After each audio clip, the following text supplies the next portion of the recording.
Okay then, the Minnesota Timberwolves are acquiring Rudy Gobert in exchange for Malik Beasley, Patrick Beverley, Walker Kessler, Jared Vanderbilt, and 4 first-round picks. Those picks being 2023, 2025, and 2027 unprotected Minnesota picks and a top 5 protected pick in 2029. So, goodness gracious, I'll make it clear right off the bat.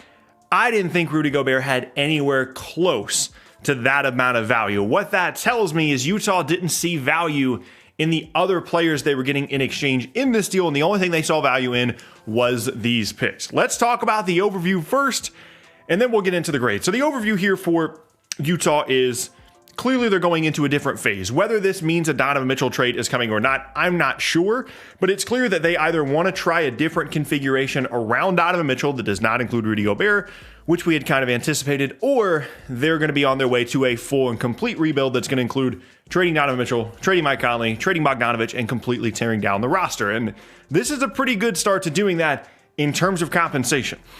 Meanwhile, for Minnesota, their concept here is they have offense. They have D'Lo, they have Ant, they have Cat. They need a way to raise their ceiling defensively. That was the concept for a couple of different teams that could have possibly traded for Rudy Gobert, including a team like Atlanta, where you know how to score and you need a solution to your defensive issues. And for Minnesota, clearly they believe that Rudy Gobert is that guy.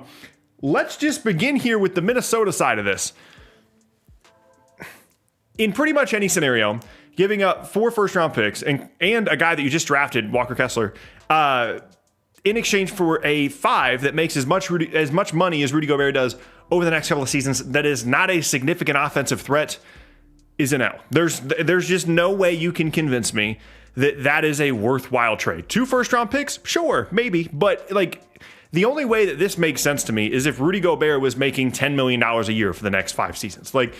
The money that he's making over the next couple of years automatically to me meant that he was only slightly a trade asset, and some people could argue that he was basically a neutral player given his contract, even with how good he is defensively. And I understand the benefits of pairing Karl-Anthony Towns and Rudy Gobert, which we're going to talk about. But even irrelevant of the players you traded in this deal, I still kind of like Malik Beasley. They did sign Kyle Anderson to, add a wing to this rotation, so they're not just, completely without wings next year. And then obviously Jared Vanderbilt's a player that I like as well. But even if there weren't any players involved, even if you could magically just take on Rudy Gobert's $45 million salary and trade 4 first-round picks, I wouldn't do it. When I was imagining Rudy Gobert trades going into this offseason, I was thinking maybe 2 firsts, maybe, but that might have been pushing it. More likely 1 first and a decent young player. I didn't think that his value was anywhere close to this. Now, clearly I've misjudged that because I can't imagine Minnesota would have been willing to give up this many draft picks if they were betting, if they were, kind of going against themselves, offering against themselves. Clearly there were other teams out there interested in Gobert, and clearly his value was much higher than I had anticipated that it would be.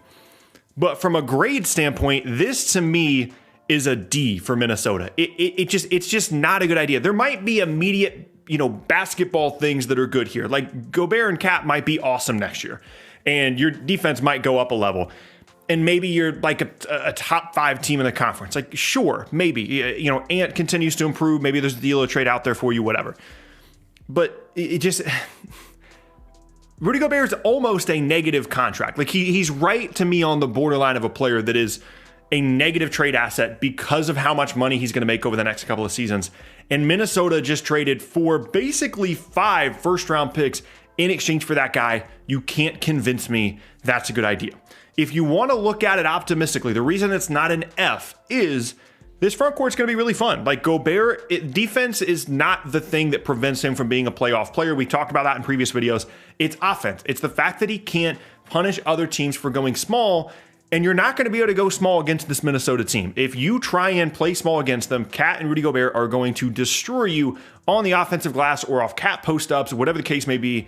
It's not going to go well for you. And so the main issue with having Gobert, the fact that he can't punish smaller lineups, is a little bit remedied in this situation in Minnesota. And if you put D'Lo, Ant, Kyle Anderson, Cat, and Gobert out there, that's a very, very good basketball team. So in an immediate basketball sense, they're a better team today. Gobert is better than any of the guys they gave up, even as much as I like Jared Vanderbilt, even though I do like Malik Beasley a little bit. You're immediately better as a basketball team. But in the long term, when you're not a championship contending team and you're giving up this much in terms of compensation, in terms of draft picks, it's just not worth it. And I guess this is just the era that we are in now. When we go back and look at the Drew Holiday trade, the James Harden trade, the Paul George trade, 4 first-round picks is now the new norm. Like, it used to be 1 or 2, now it's 4. Like, when you start a conversation with a player that is an All-NBA or an All-Star caliber guy, regardless of their contract, you begin the conversation with like three firsts and a swap, and then you go up to 4, and in this case, basically 5 if you count the guy that they just drafted as well. This blew my mind. Like, the first notification came through, and it was like, they traded for Gobert, and I'm thinking maybe this is a D'Lo thing, depending on what Utah wants to do. Then it came through that it was multiple first-round picks and all these players. Like, okay, it's probably 2 firsts. Like, that's probably fine. No part of my mind ever thought that in this deal, in any deal for Rudy Gobert this offseason, 4 first-round picks were going to be involved. This is a D trade. It's an awful trade, in my opinion. One of the worst trades, certainly of the offseason, probably the worst trade of the offseason, and one of the worst over the last couple of seasons. I cannot believe the amount of compensation Utah got. And so on the other hand, of course, to me, this is a fantastic, like, boggles my mind that Utah was able to get this much in exchange for Rudy Gobert.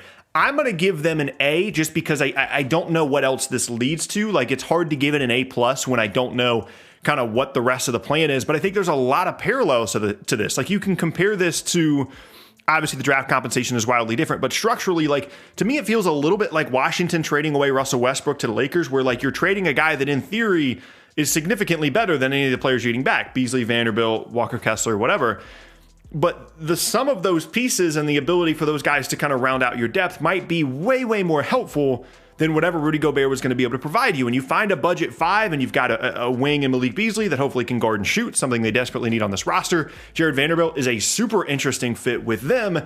And you've got all of these picks as well. So even though this to a lot of people might seem like a situation where a Donovan Mitchell trade is incoming, which we'll talk about a little bit later on, if that's not the case, you now have a ton of what could potentially be very valuable picks to go out and get a guy that maybe fits better with Donovan Mitchell if that's something that you want to pursue. And they might have overnight just completely changed the direction of their franchise and their ability to improve this roster because they were able to get this many picks out of Gobert. Now, the counter to that would be this might just be a full rebuild. This might just be a situation where... Look, if Rudy Gobert is getting 4 first-round picks, you're getting at least 4 for Donovan Mitchell. That's just where we're at right now. And so maybe we're going to see a situation where Mitchell ends up with the Knicks and they get all those picks that the Knicks got on draft night in addition to a ton of other stuff. And all of a sudden, Utah overnight is turned into the Oklahoma City Thunder. And maybe that's going to be the case for them. There's no way to really know, to kind of predict the future on that. But to me, honestly, my best guess would be that they're going to use these picks to build something around Donovan Mitchell until Donovan Mitchell says that he doesn't want to be there anymore. This is just an unbelievable era of the NBA that we are now in, where teams are so willing to give up all these draft picks in exchange for, like, no disrespect to Rudy Gobert, like, he's good, but this is like top 5 player in the league compensation here, in exchange for a guy that has a questionable playoff history and plays the least valuable position in the entire league and has a really bad contract. Like, I can't understand. Like, if I was Minnesota and Utah called me, they're like, hey, do you want Rudy Gobert? Yeah, let's have a conversation. Okay, how about all these players and 4 first-round picks, 3 of which are unprotected? I'm hanging up the phone. Like, no other words are coming out of my mouth. This one honestly left me speechless when the full notification came through. The only other thing I would say on this deal, if you're trying to look a little bit more positively on the situation for Minnesota, it is this team in the history of their franchise has had basically nothing good. Like, they've had really good players, but from a team success standpoint, they haven't had much.